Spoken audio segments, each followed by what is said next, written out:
Tapeceiro, grande artista, vai fazendo seu trabalho, incansável, paciente no seu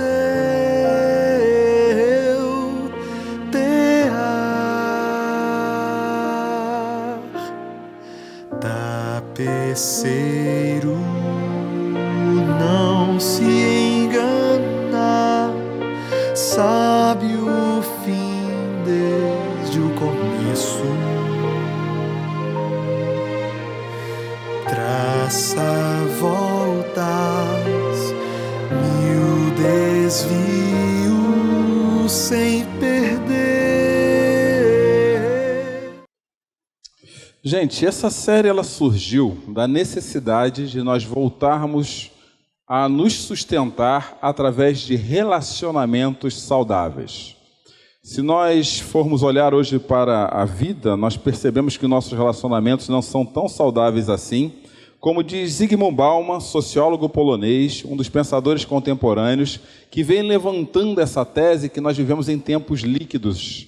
E ele diz que os tempos são líquidos porque as coisas não são feitas para durar e, pelo contrário, tudo tem mudado tão rápido que nós não damos conta de viver nos nossos tempos ou não estabelecemos nada de duradouro e profundo. Esse contexto que nós vivemos de relacionamentos líquidos, cuja há necessidade de questões mais duradouras, ela vem levantando umas outras áreas da nossa vida que não são tão claras e não são tão profundas assim. Por exemplo, hoje nós vivemos uma necessidade de viver o corpo ideal. E essa coisa oprime as mulheres principalmente, porque cria um estereótipo de mulher onde começam a surgir doenças em torno dele. Eu tenho que ser muito magra, eu tenho que ter os seios desse tamanho, eu preciso fazer lipoaspiração daquele jeito, desse, botox daquele outro. E essa indústria da opressão feminina em busca de um ideal que não quer dizer que seja certo, ou seja somente isso. Isso é fruto do tempo que vivemos hoje. Hoje é um culto às celebridades. Qualquer coisa que alguma celebridade faça e apareça na televisão, mesmo que seja atravessar a rua, vira motivo de notícias. E as notícias mais difíceis, elas só se tornam motivos maiores quando acontecem calamidades iguais a estas, como nós vimos na televisão. Hoje as pessoas vivem um endividamento descontrolado, uma paranoia por segurança. Há um êxodo das ruas para os condomínios, porque no condomínio é mais seguro. E há uma instabilidade muito grande em relação a relacionamentos. Eu até ouso a perguntar a vocês, quantos são os relacionamentos que na sua vida que você pode dizer que são realmente sustentáveis? Aqueles que sustentam o seu dia a dia, aqueles que sustentam o seu cotidiano e o seu coração também. A nossa relação com o outro, ela se tornou ao longo desses últimos 20, 30 anos cada vez mais diluída, cada vez mais condicional e condicionada à nossa privacidade. Nós começamos a ficar ao longo dos últimos 20, 30 anos aí experts em relacionamentos online e extremamente ruins em relacionamentos offline. Ontem mesmo eu estava... Foi essa semana, eu estava numa mesa com várias pessoas e, de repente, paira um silêncio naquele ambiente. E quando eu levantei a cabeça e olhei para os lados, estava todo mundo digitando algo em alguma coisa. E a cabeça assim, e não havia conversa. E quando chegava um grupo novo, eles conversavam bem 15, 20 minutos, passava de 20 minutos, o silêncio pairava e voltava todo mundo para a conversa. Nós deixamos de conversar com aqueles que estão perto e passamos a conversar com aqueles que estão longe com muita naturalidade. Tanto que Zygmunt Bauman, ele diz que o fracasso dos relacionamentos hoje em dia é o fracasso da comunicação.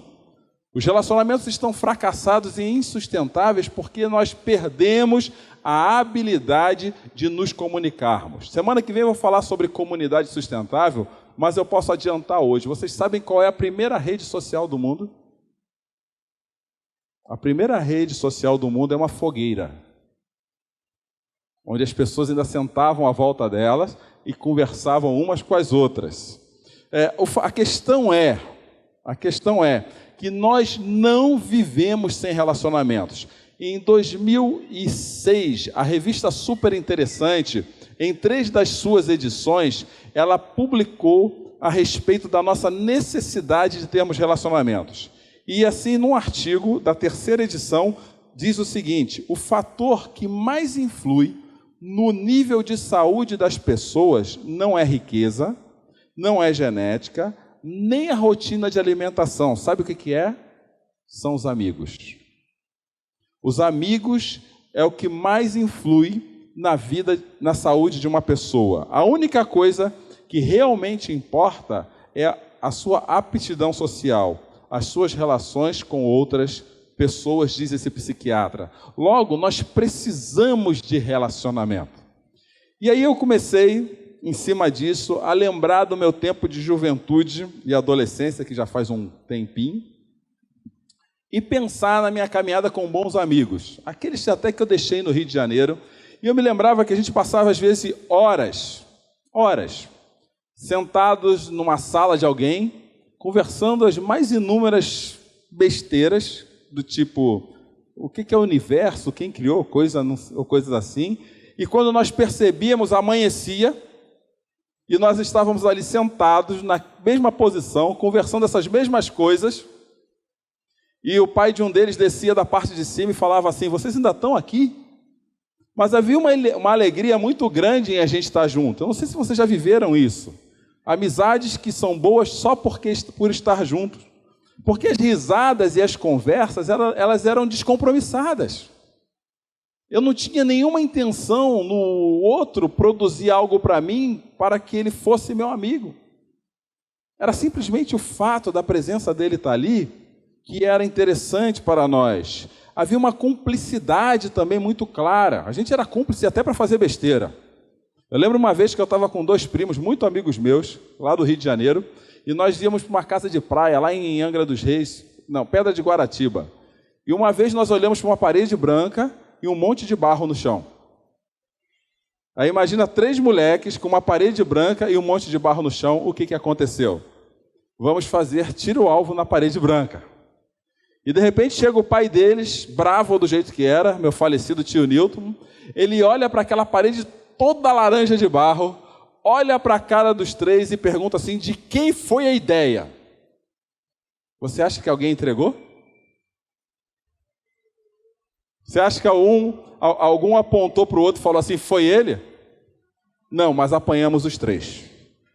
Então nós éramos cúmplices até nas besteiras que nós fazíamos. Hoje em dia, se alguém faz alguma coisa no seu meio, é fácil achar alguém que aponte o erro. Nós vivíamos com sonhos compartilhados. Uma outra brincadeira que nós fazíamos naquela época, de boas amizades, e algumas estão conosco até hoje aqui em Sorocaba, a gente gostava de deitar no chão assim, sob a luz da lua e das estrelas, e ficar nos imaginando, na fase adulta, sendo astronauta. Alguém já quis ser astronauta? Eu tive essa vontade. O máximo que eu consegui ser foi pastor. Mas meu sonho era ser astronauta. E nós compartilhávamos, nós sonhávamos. Gente, a gente projetava nave espacial. Já viu isso? E falava assim com desenho: eu quero fazer uma nave assim, mas a sua vai ter o quê? Não, o meu banheiro, até o banheiro da nave espacial a gente projetava. Eram amizades que duraram todo o meu período de ginásio, duraram até a faculdade com alguns, e até hoje, se eu chego no Rio de Janeiro, parece que foi ontem que nós nos vimos. E quando nós paramos para conversar, você acha que surgem conversas novas? A gente começa a lembrar das conversas antigas. Lembra quando nós fizemos isso? Lembra quando nós passamos por aquilo? E essas conversas continuam enriquecendo o nosso coração. Nós vivíamos pela alegria e pelas lágrimas uns dos outros. Uma outra experiência que eu tive com esses amigos, na minha vida pessoal, foi quando a minha mãe faleceu. Eu lembro que eu não queria ir no enterro. Eu devia ter uns 18 anos quando minha mãe faleceu. Teve um aneurisma, foi uma coisa muito abrupta. Em uma semana ela adoeceu e faleceu. E eu não queria. E nós tínhamos o hábito, não sei quantos conhecem esse lugar, de escalar a Pedra da Gávea. Você já ouviu falar na Pedra da Gávea? Os antigos vão lembrar do filme Roberto Carlos e o Diamante Cor-de-Rosa. Era lá na Pedra da Gávea. Quem lembrou comigo? Não adianta negar, viu? Alguém aqui lembrou, pelo menos 2 pessoas lembraram.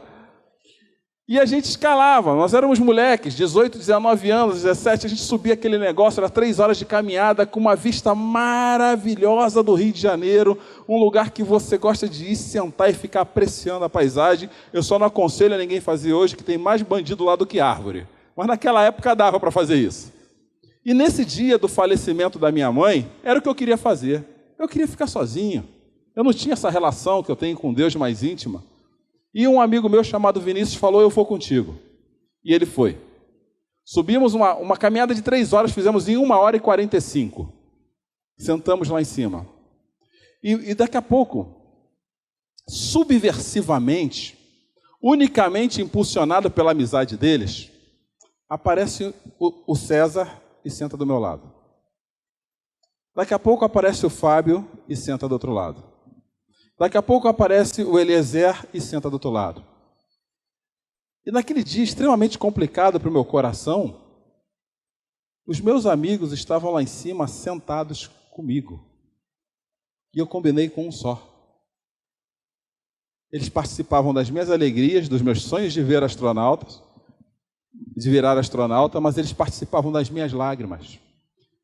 E 4 horas após aquela caminhada, eu estava no velório da minha mãe com eles, porque eu me sentia seguro por eles estarem do meu lado. São amizades assim, pelas conversas boas e difíceis, que marcam o nosso coração, que sustentam valores na nossa vida até hoje. Amizades difíceis de achar, porque hoje as nossas amizades elas são contabilizadas pelo número de likes que as pessoas dão nos nossos selfies e nas nossas mensagens do Facebook. E eu conheço gente que, se não tiver no mínimo 200 likes, ele deleta a mensagem, porque não foi boa o suficiente. E diz que não é assim hoje. Existe uma necessidade, apesar dos nossos relacionamentos serem bem líquidos hoje, existe uma necessidade das pessoas aprovarem as nossas ideias. E aí você olha no Facebook as pessoas escreverem tratados teológicos, tratados filosóficos, histórias de vida tremenda, para que outros aprovem e falem, isso mesmo, você está certo. Se por um lado nós estamos terríveis offline, online nós queremos ser vistos e compreendidos. Essa nova vida de relacionamentos de hoje, ela desconecta a nossa alma da alma do outro. Porque enquanto as pessoas estão nos curtindo, enquanto as pessoas estão comentando aquilo que a gente escreve, a gente está de bem com elas. Quando elas param de fazer, aí é aquele dia que você passa pelo seu Facebook e faz assim, o que eu vou tirar daqui hoje? Aí você começa por quem menos clica no seu perfil. Hoje é assim que a gente avalia os amigos. Essa semana mesmo aconteceu com alguém, vou tirar aqueles que não têm importância mais para a minha vida. Aí me curtiu para amigo de novo, falei, ainda bem que eu tenho importância para alguém, pelo menos no Facebook. Mas é isso que a gente faz, porque nós não estabelecemos mais relacionamentos profundos, de estar, de conversar, de viver, de olhar nos olhos, de conectar a alma. Hoje os relacionamentos, eles são mantidos enquanto as pessoas servem para algo para mim. Se você servir para mim, eu sou seu amigo. Se você não servir para mim, eu não ligo para você nem no dia do seu aniversário. Porque o seu aniversário não tem serventia nenhuma para a minha vida. Afinal, seu aniversário não é meu. Nem bolo você me chamou para comer na sua casa. Então você não serve. Agora, se você me chamar para comer bolo, é verdade. Outro dia eu estava num churrasco. Foi uma coisa interessantíssima. Churrasco de amigos. Sentamos todos juntos. E estavam lá comendo, bebendo, dando risada. E lá para as horas, alguém esqueceu de botar a bebida para gelar. E eu estava lá, falei assim, hoje eu vou até ajudar aqui na carne. De vez em quando eu só consumo a carne, mas naquele dia eu queria ajudar na carne. Aí comecei a lá ajudar, consumir aquela coisa toda. Aí a bebida não estava mais gelada. Deu 15 minutos, só tinha eu na churrasqueira. Aí eu olhei assim, cadê os amigos? Cadê os amigos de churrasco? Foram procurar bebida gelada em outro lugar. Então hoje as pessoas são boas para a gente enquanto elas nos servem. Uma outra questão é que as pessoas estão disponíveis enquanto são úteis. Nós avaliamos as outras pessoas hoje em dia, nesse tempo líquido, pela utilidade delas para a nossa vida. Se você é útil para mim, eu me importo com você. Se você não é mais útil, eu não me importo. E nisso nós vamos vivendo esses tempos, onde a era digital, a internet, onde a tecnologia vem nos aproximando de pessoas distantes e nos tornando distantes de pessoas próximas. Onde a conversa vai até a segunda página. Quando entra na terceira, nós não sabemos mais o que falar, como diz esse vídeo desse rapaz que tem falado com muita propriedade na internet.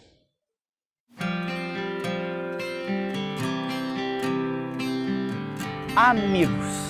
Somos cercados deles durante todas as fases da nossa vida.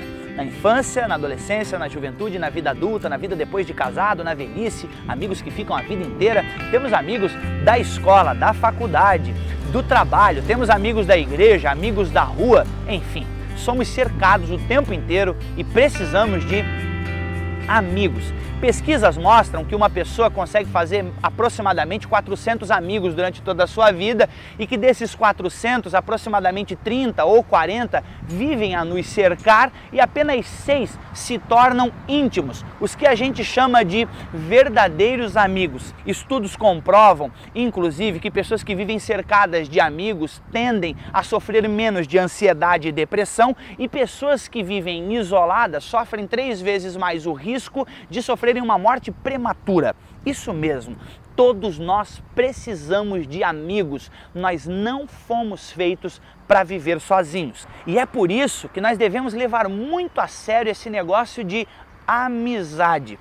A era digital está nos conectando a tudo e a todos e ao mesmo tempo está nos desumanizando. Nós temos 5.000 amigos por aqui, nas redes sociais, mas não temos nenhum, às vezes, que nos ajude a juntar os cacos da nossa vida quando as coisas dão errado. Temos centenas de pessoas nos acompanhando por aqui, mas não temos ninguém que nos ajude e nos motive quando nós estamos abatidos. Nós temos vários que curtem e compartilham aquilo que postamos aqui, mas não temos ninguém que nos puxe a orelha quando precisamos ou que, acima de tudo, que nos abrace quando nós caímos. E por que isso acontece?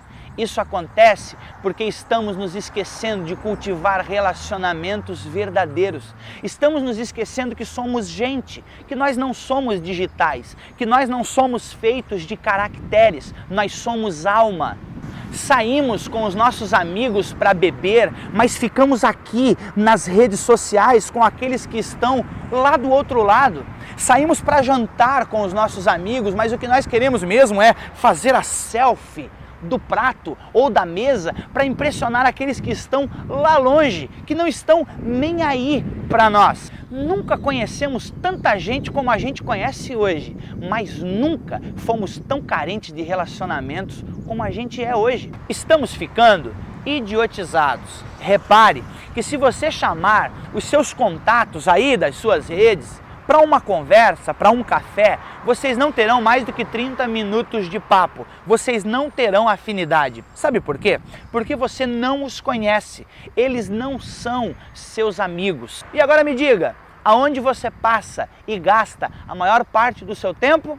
É justamente ali com os seus amigos virtuais. Um amigo é muito mais do que um conhecido. Um amigo é muito mais do que um contato. Um amigo é muito mais do que um seguidor. Um amigo é muito mais do que um curtidor de fotos. Amigo é alguém que se alegra com a sua alegria e chora com a sua tristeza. E cuidado para não trocar. Às vezes a gente abre as nossas tristezas para quem não se alegra com as nossas alegrias. Para saber se alguém é seu amigo, ele precisa ficar feliz quando você se dá bem. Ele precisa se sentir bem ao ver você ter sucesso. Caso contrário, certamente ele não é seu amigo. Em cima disso, a pergunta que eu quero nos fazer essa noite é: que qualidade de amizades tem sustentado você? Que tipo de amigos você realmente tem na sua vida? Que tipo de relacionamento você tem construído ao longo da vida? Quem são os seus amigos de alma, por exemplo? Aqueles que você pode sentar, contar, abrir o seu coração, confiar. Quem são os seus amigos mentores, por exemplo? Pessoas que você abre o coração e sempre tem algo a te acrescentar. Porque a gente acaba correndo o risco de abrir o coração para pessoas que não se interessam por nós, mas especulam a nossa vida com muita facilidade. Quem são, na verdade, os seus amigos? Eu quero trazer... A Bíblia tem vários exemplos de amizades sustentáveis. Eu quero falar de duas. A primeira é de Davi e Jonatas. Davi todo mundo conhece, Jonatas era o melhor amigo de Davi. Depois que Davi vence Golias, Jonatas encontra Davi nesse episódio de 1 Samuel 18 e diz assim: depois dessa conversa de Davi com Saul, pai de Jonatas, surgiu tão grande amizade entre Jonatas e Davi, que Jonatas tornou-se o seu melhor amigo. Essa frase, esse versículo fala de afinidade. Na hora que Jonatas viu Davi, teve afinidade entre os dois. Tem pessoas que nós somos mais afins e outras que nós somos menos afins. Então aqui acontece um caso de afinidade entre Davi e Jonatas. Amigos sustentáveis são aqueles que nós temos afinidade. E nós não somos obrigados a ter afinidade com todo mundo, ok? Algumas pessoas nós temos mais afinidade, outras pessoas nós temos menos afinidade. Eu vou explicar isso já para vocês. Mas Davi, você acha que Davi era uma pessoa que todo mundo tinha afinidade dele? Não, nem todo mundo. Quando Davi ele diz que vai lutar contra Golias, o irmão de Davi, chamado Eliabe, ele vira para Davi e questiona a presença dele ali. E lá no versículo 28 do capítulo 17 de 1 Samuel, Eliabe, que é um cara que conhecia Davi desde pequeno, ele vira para Davi e fala assim: sei que você é presunçoso e como o seu coração é mau. O irmão de Davi fala isso para ele. Se por um lado Davi tinha afinidade de Jonatas, por outro lado o irmão mais velho falava: esse cara é presunçoso demais, o coração de Davi é muito mau. A gente tem que tomar cuidado de como a gente vende as nossas histórias bíblicas, achando que nós estamos falando de pessoas perfeitas. Davi tinha um coração mau. É esse o testemunho que o irmão dele dá a seu respeito. Mesmo assim, Davi, ele enfrenta Golias, vence, encontra Jonatas e ambos se tornam amigos. Nós temos que lembrar que amizades sustentáveis, elas não são contratos. Amizades sustentáveis são alianças. No capítulo 18, versículo 3 de Samuel, diz que Jonatas fez um acordo de amizade com Davi. Com quantas pessoas na sua vida você tem um acordo de amizade? E o termo acordo de amizade vem do termo hebraico brit, que quer dizer aliança. Com quantas pessoas o seu coração tem uma aliança? E aliança é diferente de contrato, porque quando eu faço uma aliança com você, eu estou colocando o meu coração nessa relação, não só a minha mente nessa relação, não só a minha vontade nessa relação, o meu coração eu estou colocando nela, a ponto de, se você cometer um erro, eu tenho coragem de virar para você e falar: você está errado. E eu também tenho que ter humildade de ouvir assim: eu estou errado quando você, me amando, diz que eu estou assim. Era esse tipo de aliança que Davi tinha com Jonatas. Amizades sustentáveis também assumem o risco da vida do outro. Por quantas pessoas, por quantos amigos seus você arriscaria a sua vida? Quantos amigos seus arriscariam a vida deles por você? Porque quando Saul, pai de Jonatas, começa a perseguir Jonatas, Jonatas entra no meio da discussão e fala assim: espera aí, Davi, eu vou intervir pela sua vida. E Jonatas, ele corria o risco. Hoje a gente não tem isso. Hoje o presidente fala, ninguém ouve, porque nós não entendemos o que é uma monarquia. Mas naquela época, no sistema de monarquia, a pessoa, inclusive o filho, a esposa do rei, tinha toda uma atitude de reverência para se aproximar do rei. E se falasse na hora errada, corria o risco até de ser morto. E Jonatas chega diante de Saul e fala assim: olha, o senhor está pensando errado a respeito de Davi. Davi não é esse cara mau, como as pessoas dizem. Porque a aliança que Davi tinha com Jonatas, ou vice-versa, fez com que Jonatas arriscasse a vida por Davi. Eu te falei de 5 ou 6 amigos que subiram a Pedra da Gávea. A Pedra da Gávea tem um trecho, naquela época a gente não pensa isso, hoje eu nem subiria, só de olhar para baixo me dá medo, mas tem um trecho que é muito arriscado. E meus amigos não mediram esforços de subir, passar por aquele trecho, para poder me encontrar lá em cima, porque ele sabia que o meu coração precisava da amizade deles. Quantas pessoas fazem isso por você? Ou melhor, por quantas pessoas você faria isso hoje? Quais são os amigos que sustentam a sua vida? Além disso, amizades sustentáveis não se rompem com facilidade. Repare o que diz o versículo 13 do capítulo 20 de 1º livro de Samuel. E, se meu pai quiser fazer-lhe mal, que o Senhor me castigue com todo rigor, disse Jonatas para Davi, se eu não lhe informar e não deixá-lo ir em segurança.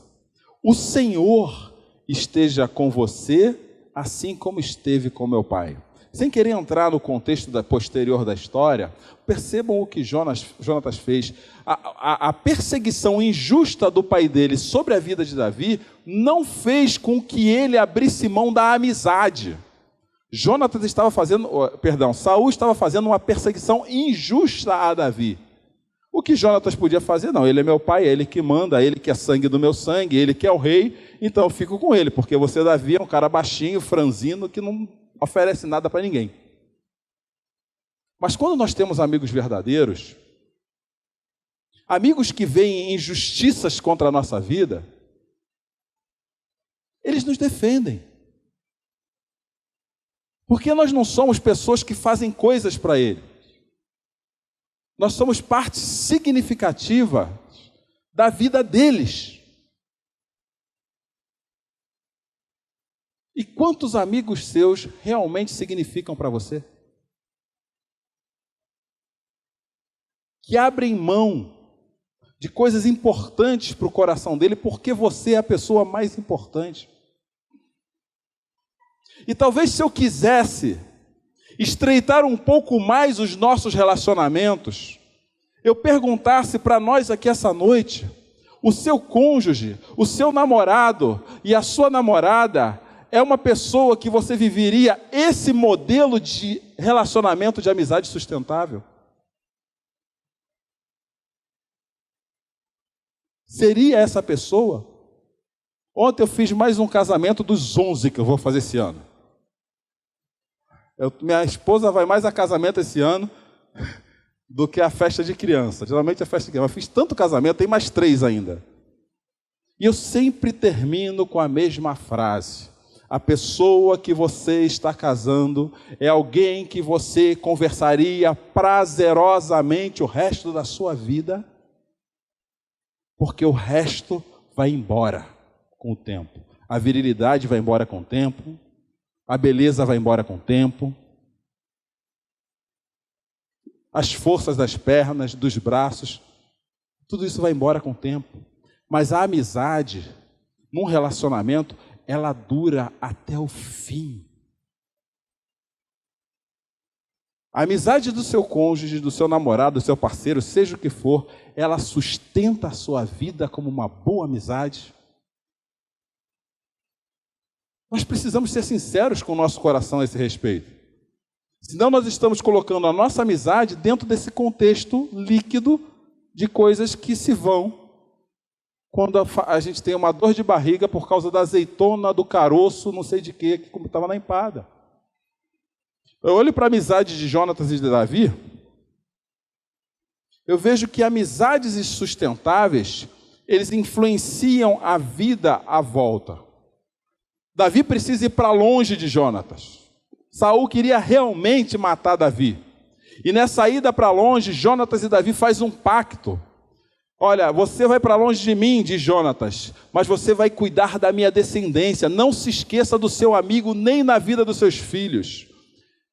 E essa lição de Jonatas e Davi, ela ensina para mim o seguinte, que as boas amizades que eu tenho dentro da minha casa podem influenciar positivamente a vida dos meus filhos.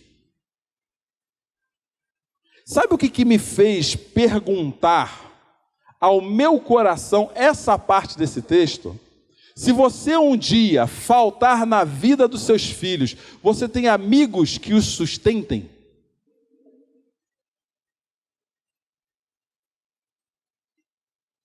ou eles não têm com quem contar? Você tem colocado dentro da sua casa amigos que sustentem emocionalmente, amigos que sustentem relacionalmente, amigos até que sustentem financeiramente a vida de seus filhos, se você faltar? Porque depois de Jonatas morto, quando um filho de Jonatas apareceu, Davi não abandonou aquele filho doente, aleijado, no mundo. Pelo contrário, trouxe mais perto dele, porque ele lembrou da aliança que tinha com Jonatas. Quantos relacionamentos seus, com amigos seus, trazem seus filhos para perto deles porque eles te amam? Você é uma pessoa que tem cultivado relacionamentos sustentáveis? Porque eu tenho um segundo exemplo de relacionamento sustentável na Bíblia. Jesus. Em João capítulo 15, versículo 15, Jesus olha para os seus discípulos e diz assim: já não os chamo servos, porque o servo não sabe o que o seu senhor faz. Em vez disso, eu os tenho chamado amigos, porque tudo o que ouvi de meu Pai, eu lhes tornei conhecido. Jesus olha para a gente e fala assim: vocês não são meus servos. Apesar de eu ser Senhor, vocês não são meus servos. Vocês são meus amigos. Sabe por quê? O plano que eu tenho para a vida de vocês já foi revelado. E o plano de Jesus para a nossa vida, ele tem seu ápice na cruz do Calvário. Porque o seu amigo Jesus, ele entregou a sua vida lá por nós. Tamanho comprometimento com a amizade que ele quer ter com você e comigo. Jesus não é um amigo da beira do bar. Jesus não é um amigo que só está contigo quando você tem dinheiro para pagar a conta. Jesus não é um amigo que só está contigo quando você tem que falar de futebol ou você tem que falar mal da esposa do amigo, não. Jesus é um amigo que está contigo a ponto de morrer por você. Sabendo desse plano, ele fala assim: eu chamo vocês de amigo, vocês não são meus servos. E aí me surge uma pergunta que talvez seja uma má notícia para o meu coração. Você considera-se alguém merecedor ou merecedora desse tipo de amor? Do amor de alguém que entregou a vida por você?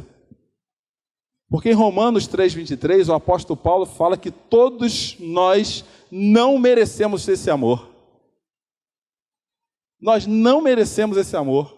Nós não merecemos o investimento que Jesus fez por nós.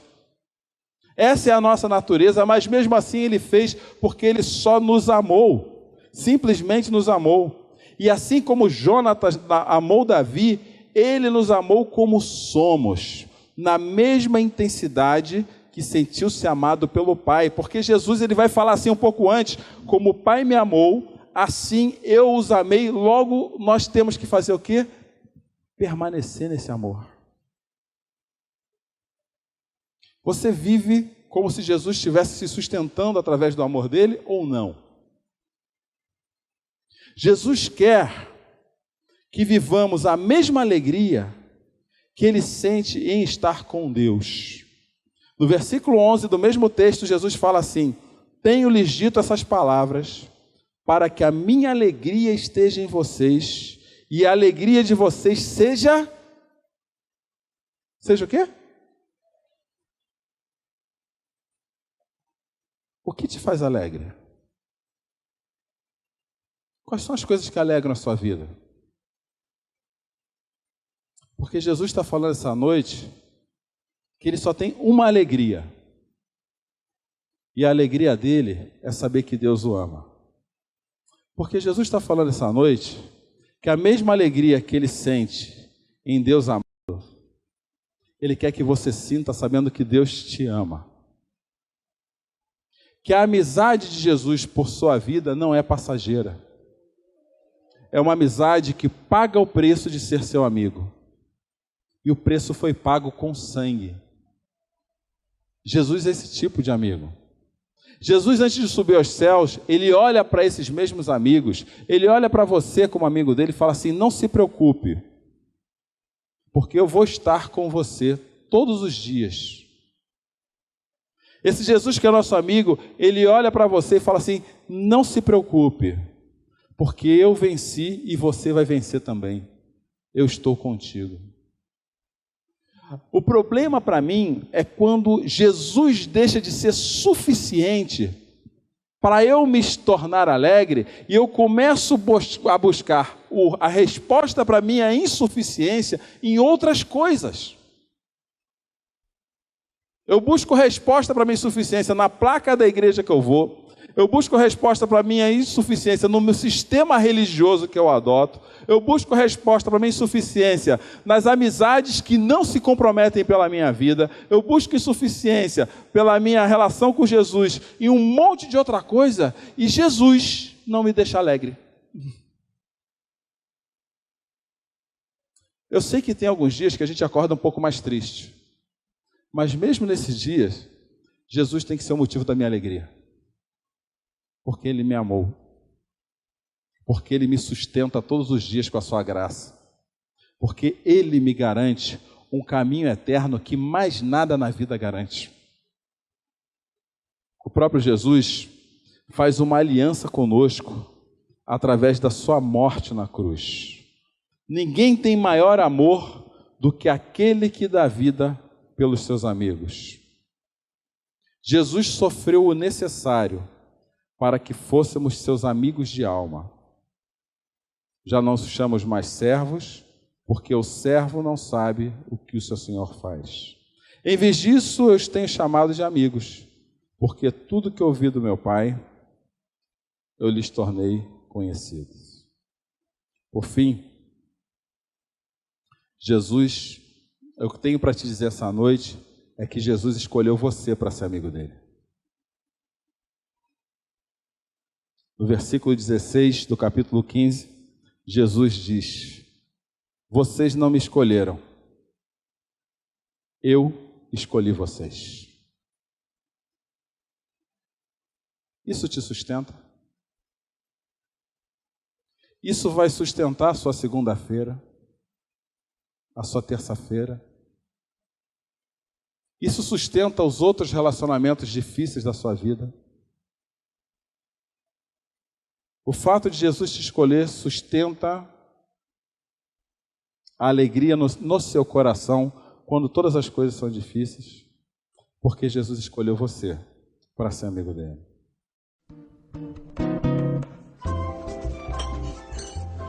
Hey, Jesus, sorry I'm late. Work was crazy today. No, don't get up. It's okay.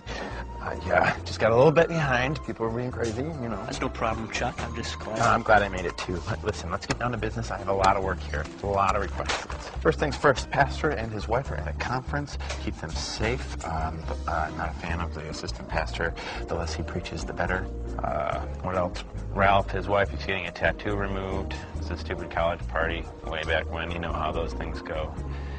It's in a real painful spot. I'm not a fan of football here, but my friend is. And if I could have 2 tickets to take him to show him how cool I am so he'd be my friend some more, that'd be great. My dog Nibbles has a gimp leg. Jiminy crickets. You know, now that I'm thinking, I could use a new jacket. I'm getting fuzzies all in this one. Please bless my sister, my mother, my father.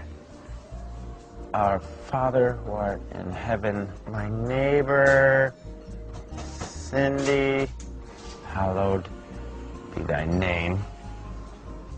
Can you sort of train my church to clap on 2 and 4, please? 1 and 3, this is not disco, people. This is serving the Lord. The guy who brings in my shopping cart from the thing, something I can do to get a raise. Can you read what I wrote here? I think I was dreaming. Bless the Secretary of State, the Secretary of Agriculture, the Secretary of Secretaries. Bless their secretaries. Thy kingdom come. And that's what bothers me about my mother.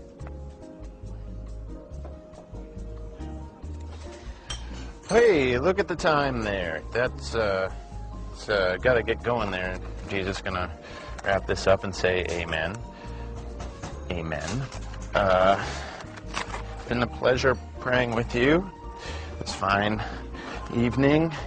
I'll be talking with you. Have a good day.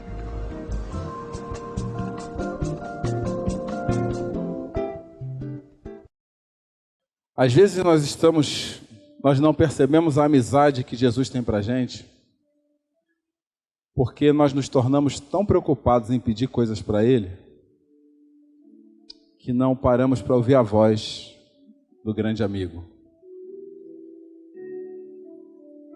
Às vezes a gente não ouve o que Jesus tem para falar para a gente, porque nós estamos tão preocupados em falar, que nós esquecemos da arte de ouvir. Às vezes não percebemos Jesus sustentando a nossa vida, porque a gente esqueceu como é que é conversar com uma pessoa, olhando nos olhos dela. Aí você fala, mas Cláudio, como é que eu vou olhar os olhos de Jesus se eu não consigo nem vê-lo com os meus sentidos? E aí eu te faço a pergunta, como é que você ora para Jesus? Você simplesmente aquieta o seu coração e fala assim, Deus, fala comigo. Eu quero só ouvir a sua voz.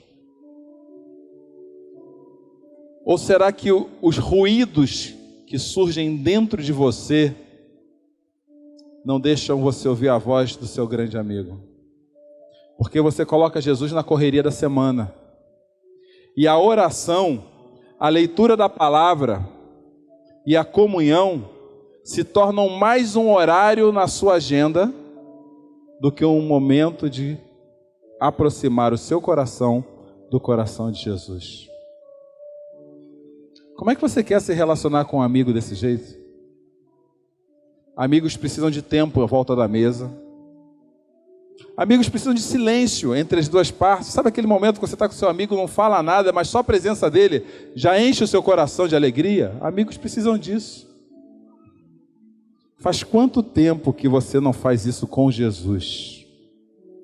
Eu queria te desafiar ao longo dessa semana, em primeiro lugar, a melhorar seu relacionamento com Jesus através de momentos de qualidade com a sua palavra e suas orações. Mas eu também queria te deixar um outro desafio essa semana, de convidar e procurar amigos de alma, que você possa compartilhar o seu coração. E no mais, eu queria te fazer um terceiro e último desafio para essa semana.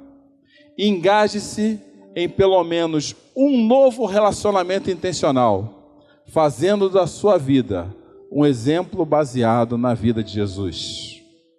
3 desafios para você cumprir nos próximos 7 dias. Um com Jesus, um com o próximo e um terceiro com uma pessoa que você quer ser amiga dela. Que Deus nos abençoe e nos dê graça a vivermos com amigos de Deus. Não existe nada melhor.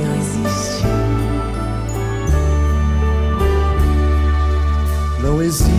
Não existe nada Não melhor existe nada melhor do que ser amigo de Deus. Caminhar seguro na luz, desfrutar do seu amor, ter a paz no coração, viver sempre em comunhão e assim perceber a grandeza do poder de Jesus, meu bom pastor.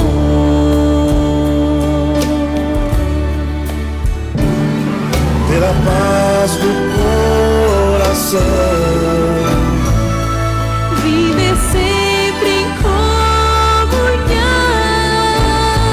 e assim perceber a grandeza do poder de Jesus, meu bom pastor.